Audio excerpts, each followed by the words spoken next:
Hola, buenos días, ¿qué tal? Mi nombre es Jesús Boza y vengo a hablarles del propósito de la ingeniería.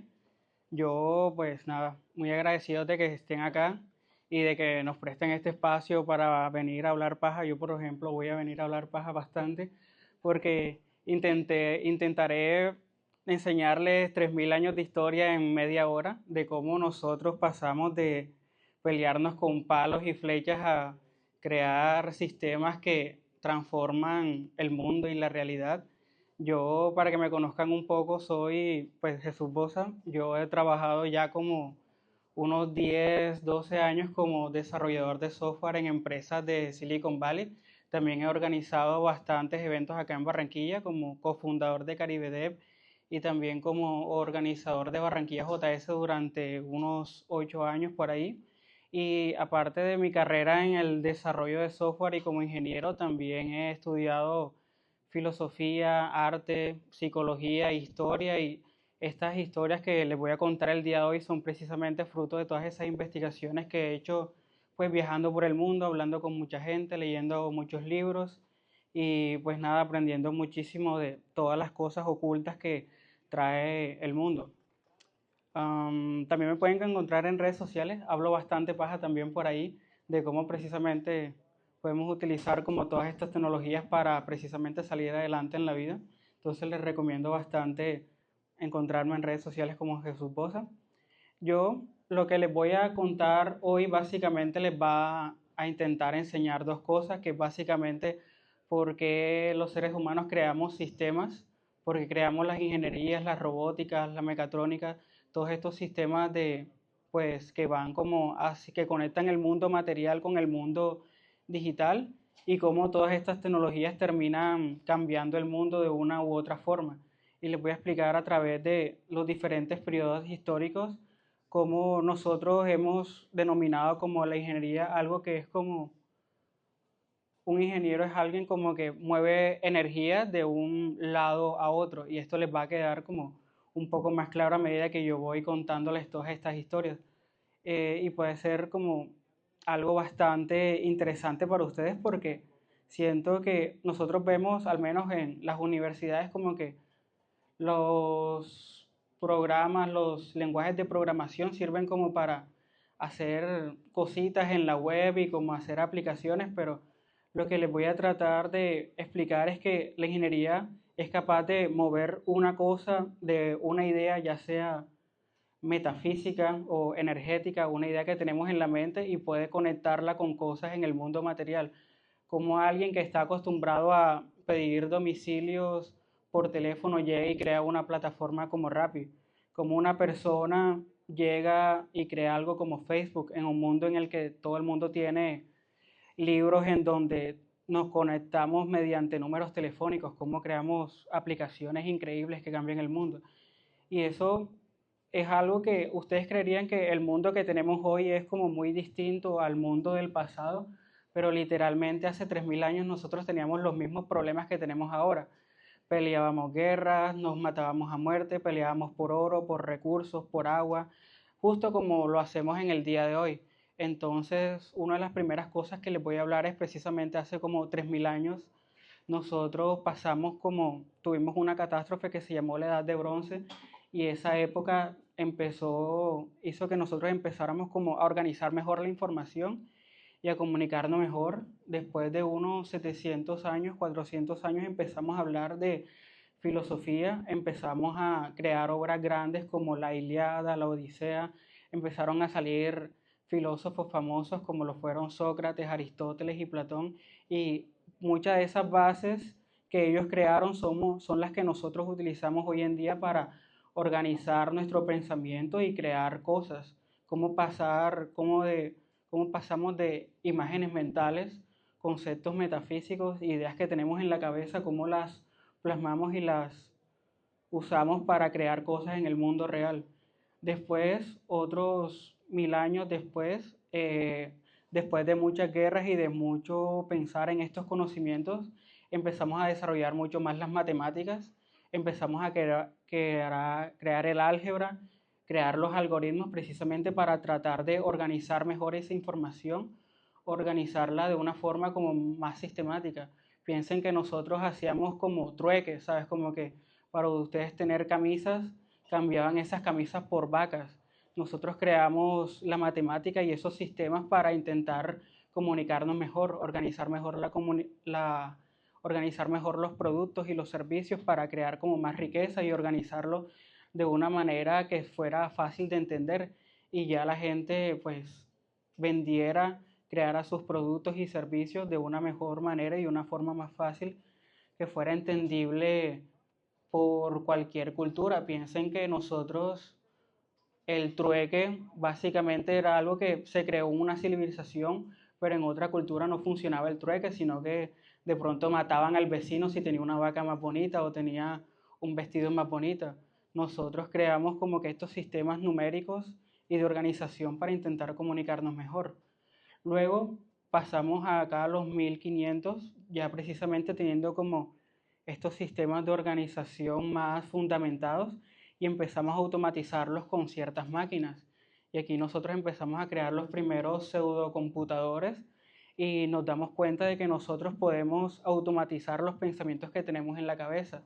O sea, así como nosotros aprendemos hoy N8N, ellos aprendieron de que si creaban una máquina y le ponían como que ciertos patrones de color o la creaban de cierta forma, ellos podían automatizar ciertas cosas en su día a día también. Por ejemplo, en la navegación de los barcos a vapor y cosas así. Se dieron cuenta de que la computación podía automatizar muchas cosas en la vida y tenía un potencial bastante grande. A partir de acá nosotros empezamos a crear como cosas ya más útiles, por ejemplo, ya a partir de los 1500 hacia el presente, ya nosotros empezamos a crear computadores cada vez más pequeños y con más propósitos. Por ejemplo, yo les voy a contar sobre cómo nosotros empezamos a crear los primeros computadores personales gracias a que nosotros intentamos descifrar la caja Enigma. Alan Turing creó como esta supercomputadora para descifrar los mensajes de los nazis en la Segunda Guerra Mundial para intentar evitar bombardeos y masacres. Entonces creamos estos computadores para un propósito en específico. Y a partir de acá nosotros ya empezamos a crear computadores personales y también inteligencia artificial. Empezamos a crear el open source y cosas ya más útiles para las personas comunes. Entonces, en toda esta charla les voy a desmenuzar como todo este contenido lo mejor posible. Obviamente me voy a volar algunas cosas o no las voy a decir tan precisamente como podría, pero intentaré hacerlo en media hora, son 3000 años de conocimiento. Entonces, empecemos por el principio. Como les decía, en la era de bronce, hace como 3000 años, nosotros teníamos sistemas legendarios feudales. Básicamente, acá nosotros en el mapa a la derecha podemos ver que los pueblos que eran más avanzados paraban en guerra por recursos y después de inundaciones y problemas y por causas naturales nosotros empezamos como a perder esos sistemas, empezaron a colapsar todos los sistemas, pasábamos mucho tiempo en guerra y eso llevó a la humanidad a un periodo muy oscuro. Todo este periodo se llama la caída de la Edad de Bronce. Pero a partir de ahí nosotros nos damos cuenta de que quizás deberíamos comunicarnos mejor, quizás no deberíamos pelear tantas guerras, quizás deberíamos intentar solucionar las cosas hablando, con conocimiento. Nos dimos cuenta de que eso de estar peleando y de tirarnos piedras no era tan óptimo. Y pues nos dimos cuenta también de que las grandes catástrofes y las grandes guerras también traen grandes desarrollos, como lo voy a demostrar con ahorita cuando les cuente sobre el Imperio Bizantino y la Segunda Guerra Mundial. Esto es demasiado, puede ser demasiado aburrido, pero créanme que esto es bastante interesante porque se van a dar cuenta de que cada catástrofe y cada problema que tienen de pronto en la vida es realmente una oportunidad si lo piensan mejor. Porque pues nada, en este tiempo nosotros nos dimos cuenta que, que teníamos mucho poder en la escritura. Nosotros empezamos a crear los primeros dioses, empezamos a comunicarnos con escritos. Por ejemplo, las personas que eran desplazadas por la violencia o por la guerra en ese tiempo iban de pueblo en pueblo contando historias y muchas de esas historias se volvían cuentos interesantes como los cuentos de Ovidio o la Ilíada o la Odisea. Sócrates, Platón y Aristóteles también empezaron a hablar muchísimo, empezaron a crear pergaminos y esos pergaminos son los que nosotros utilizamos para crear más o menos las cosas que tenemos hoy en día. Cuando Aristóteles pensaba en los principios fundamentales o los principios básicos para crear algo, cuando Sócrates hablaba de la razón o de la dialéctica, de cómo nosotros podemos crear ideas entre nosotros si las discutimos y las hablamos, podemos encontrar la verdad mediante preguntas. Y Platón también reuniendo todas estas historias y pasándolas de generación en generación. De hecho, uno de los grandes avances de estos filósofos se vieron en los grandes líderes que surgieron después en la humanidad, como lo fue Alejandro Magno, que él conquistó bastante de este mapa que está acá, del Mediterráneo y de la Europa baja, todo esto como que él pudo hacerlo por la educación un poco de Aristóteles, que le mencionaba como que si tú quieres ser una persona poderosa, conquistar el mundo, necesitas aprender filosofía, necesitas aprender sistemas, necesitas aprender psicología, cómo funcionan las personas, cómo dominar la psicología para ganar ciertas cosas. Y pues esto le sirvió a Alejandro Magno para conquistar mucha parte del mundo conocido en este tiempo. También al mismo tiempo en otra parte del mundo utilizaban estos mismos escritos de los filósofos para crear el Imperio Romano. En ese mismo tiempo también surge el cristianismo y ese tiempo, el cristianismo en ese tiempo como que inunda como la mente de las personas y hace crecer un imperio bastante grande. Por eso es que casi todos tenemos como que en la mente de que el Imperio Romano fue uno de los mejores imperios que ha tenido la humanidad, porque literalmente esta gente se puso a leer, se puso a aprender y creó un imperio bastante grande. Todo lo que les dije hace un momento, todos estos personajes lo aprendieron y lo llevó a crear un gran imperio, aunque debido a que todos los imperios tienden a colapsar. Por ejemplo, ustedes pueden ver que el imperio de los Estados Unidos está colapsando ahora en este mismo momento. Se pueden dar cuenta de que todo lo que sube en algún momento tiende a bajar. Y se lo voy a demostrar en tres casos que vienen adelante, de cómo estos grandes imperios, precisamente por ya no entablar conversaciones o entablar conocimientos, sino que se van precisamente como, como que en esta actitud tiránica de como que yo tengo la razón, mis ideas son mejores que las tuyas y tú no vales, estos se empiezan a pelear entre sí y crean grandes guerras que terminan perjudicando esos imperios y lo hacen dividir. Y así como les digo, la innovación, las ideas, el cruce de información trae crecimiento y dominio para las personas que se dedican a aprender estos libros y que se dedican a aprender estas filosofías y todos estos conocimientos. Sin embargo, como les digo, todo lo que sube empieza a bajar. El imperio, aquí tengo un mensajito raro, déjenme lo quito. Aquí el imperio romano se empieza a dividir entre el Sacro Imperio Romano y el Imperio Bizantino. Esto es un montón de guerras, durante muchos años nosotros nos ponemos a pelear y pues el Imperio Romano se divide entre estos dos imperios, el Imperio Bizantino y el Sacro Imperio Romano, básicamente porque el cristianismo alcanza como un poder tal o como un conocimiento tal, un dominio tal de la humanidad que la gente dice como que, oye, pero si a mí no me gusta el cristianismo y me gusta más el gnosticismo o me gusta más el islam, o sea, hay problema, entonces como que la iglesia se empieza a decir como que, no, tú deberías creer en la verdadera religión, que es el cristianismo y tal, entonces se empiezan a pelear todas estas religiones entre sí, y es lo que nosotros conocemos como la Inquisición, y la Inquisición trajo como un desplazamiento muy grande de gente entre países y países en el que se compartió mucho conocimiento.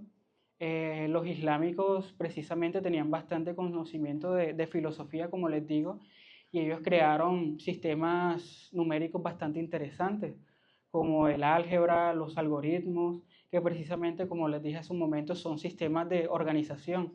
Es básicamente mover una variable de un lado a otro.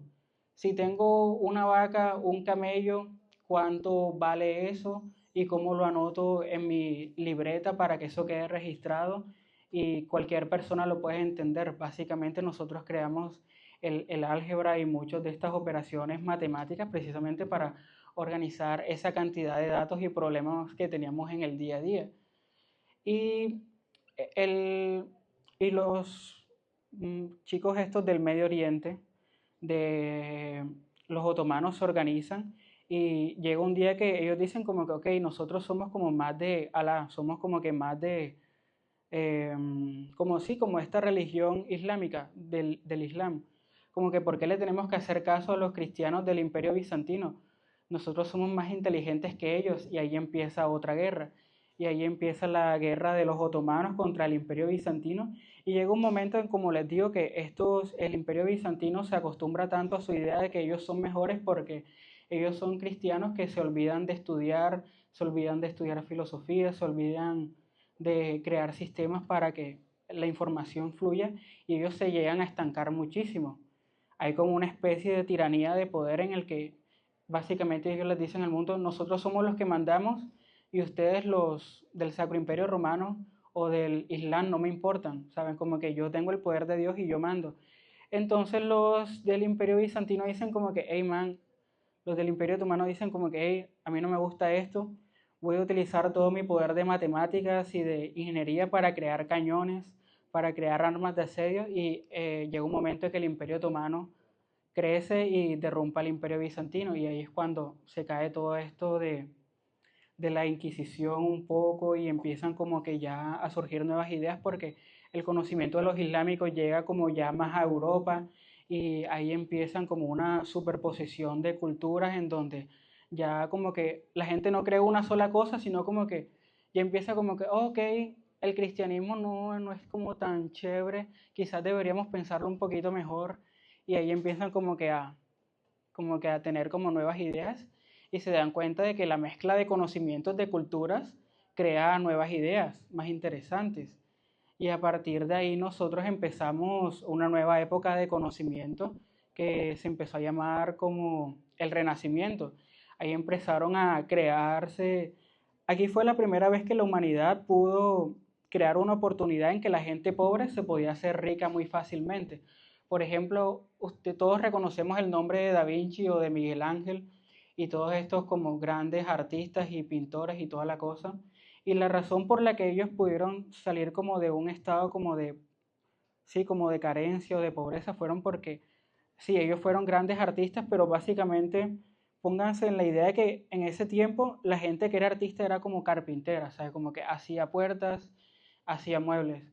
Pero cuando de pronto un rey decía como que, oye, necesito una puerta bonita, precisamente contactaban con de pronto uno de estos grandes artistas y creaba la puerta más espectacular.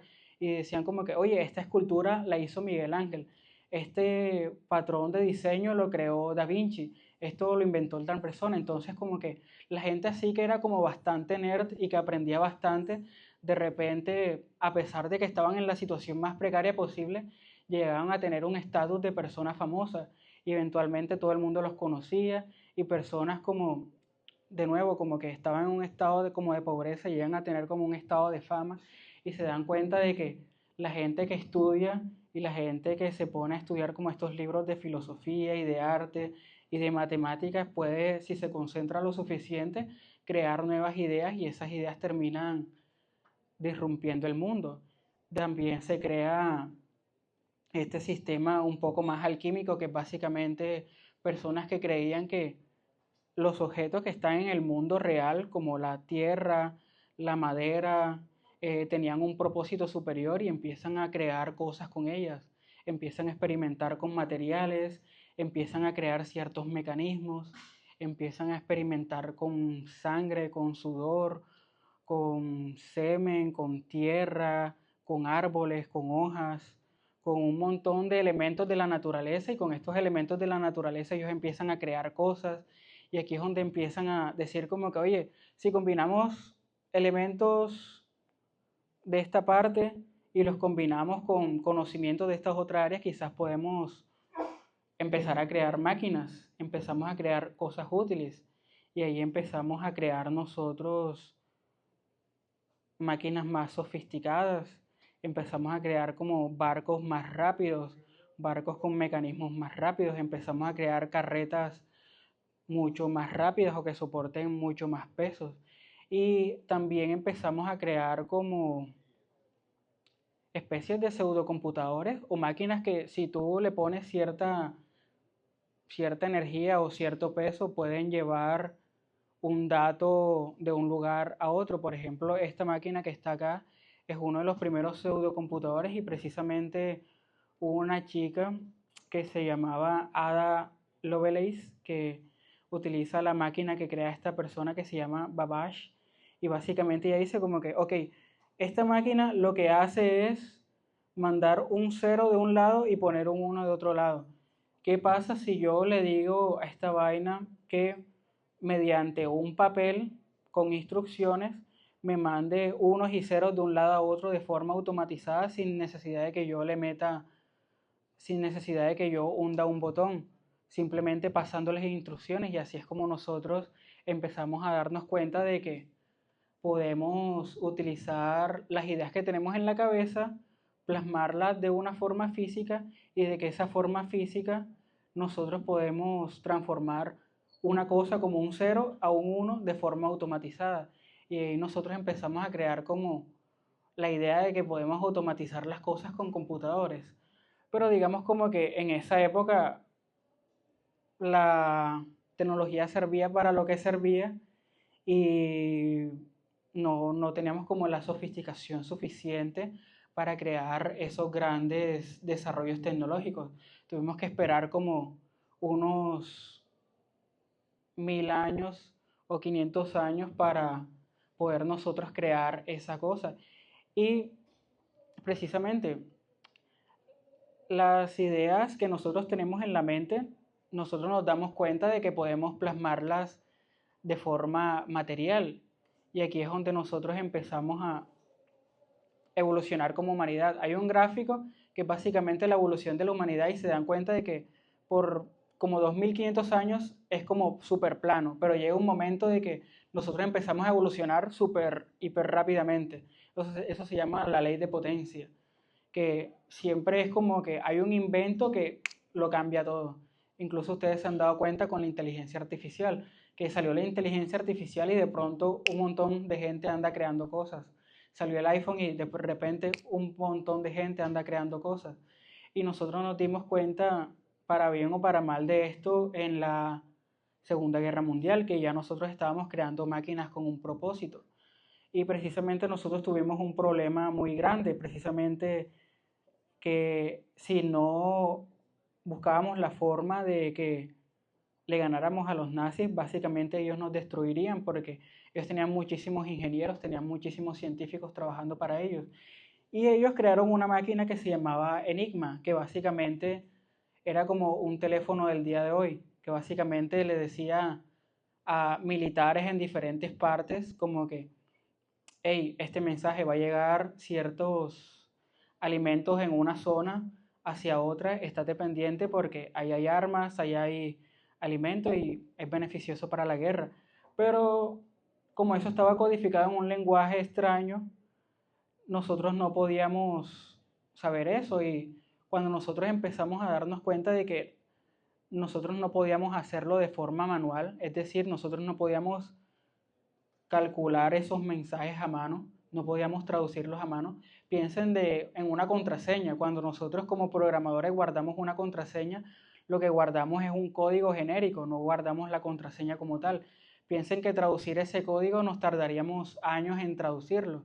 Estos manes se dieron cuenta de que traducir contraseñas a mano no era óptimo. Entonces aquí fue donde empezaron a rescatar esa idea de Ada Lovelace diciendo como que, ok, necesitamos una forma más eficiente de resolver estos mensajes porque si no nos extinguimos. Entonces creamos esta máquina gracias a Alan Turing y un equipo que se dedicó a crear esta máquina para intentar predecir los mensajes y nos dimos cuenta de que esto de hacer computadores es buenísimo. ¿Qué pasa si lo utilizamos para hacer más cosas? Y ahí empezamos a crear el Internet y empezamos a comunicarnos nosotros masivamente. y a partir de ahí nosotros empezamos a crear como esta tecnología de open source porque nos dimos cuenta de que la transformación o la transmisión de información puede ser bastante peligrosa en manos malvadas. ¿Qué pasa si la inteligencia artificial, como la conocemos hoy en día, ChatGPT, estuviera solamente en manos de unos pocos? Imagínense que esta opción de crear videos de inteligencia artificial de Bob Esponja con una motosierra al lado de un caballo con Trump estuviera como en manos de unas pocas personas. Como que, ¿cómo sabríamos que es verdad o que es mentira? Nosotros nos dimos cuenta de que la tecnología en manos de personas que supieran cómo se usa la tecnología podría ser muy poderoso. Imagínense la propaganda que nosotros nos comeríamos si no supiéramos que de pronto cuando un presidente habla como que vamos a matar a todo el mundo y como que, ¿cómo así? ¿Sabes? Como que ya ahora nosotros tenemos como un instinto de como que, oye, esto puede ser mentira. ¿Qué pasa si nosotros no supiéramos identificar eso hoy en día?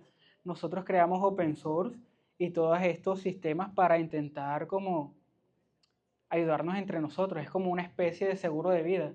Una de las catástrofes que yo recuerdo que se pudo haber evitado con el open source precisamente fue como Chernobyl, que fue como una cosa rusa, un reactor nuclear como ruso que pues por problemas de personal y también por problemas tecnológicos, por tener software privado, pues no supieron encontrar o actualizar fallas muy rápidamente. Ahora, por ejemplo, si ustedes tienen un sistema operativo como OpenSUSE, patrocinador de este evento, si tuvieran un sistema operativo de software libre, cuando alguien identifica una falla, pudiera actualizarla rápidamente. Pero antes, como ellos no tenían estos sistemas para actualizarse rápidamente, pues estaban como un poco más débiles ante catástrofes. Y tuvo que pasar esa catástrofe para nosotros darnos cuenta de que quizás deberíamos mejorar los estándares en los sistemas donde se manejan cosas peligrosas. Y por eso es que el open source es tan valioso, así que aprovechenlo bastante. Incluso a mí en mi negocio me funciona todos los días. Y pues nada, creamos los smartphones y la inteligencia artificial. Y a partir de aquí nosotros nos dimos cuenta de que la ficción, la ciencia ficción, las cosas que nosotros creemos que solamente son de nerds, se pueden utilizar para cosas en el mundo real. Y a partir de aquí nosotros creamos videojuegos, Facebook, cosas, ¿saben? Como que nosotros nos dimos cuenta de que básicamente la ingeniería, como les decía al principio, es básicamente mover energía de un punto a un punto B. Por ejemplo, antes, si ustedes querían un domicilio, ¿qué tenían que hacer? Tenían que ir al restaurante, pedir la salchipapa, esperar 15 minutos a que el restaurante hiciera la salchipapa e irse a la casa a comerse la salchipapa.